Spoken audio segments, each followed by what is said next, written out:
Today I'll teach you guys how you guys can reset your Instagram's Explore feed. So to do that, you need to click on your profile picture at the bottom right and then click on the 3 line at the top right. And over here you want to search for suggested. Once you search for suggested, click on suggested content. From inside here, click on interested. Now if you guys have highlighted any video as interested, you can remove it from here. Once you remove the video from interested, you can click on sensitive content, click on continue and choose how sensitive content you want to see. If you want to see highly sensitive content, go to the top one.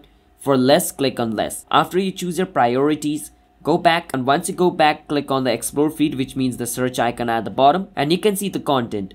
Let's say I see this content and I don't like it. What I can do is click on the 3 line at the bottom right and click on not interested. Now what Instagram is going to do is, Instagram is going to think I hate these kind of content. So the next time it's going to show me less of those kind of content. Let's say I like this content, I like this content. Then Instagram is going to think I like this content.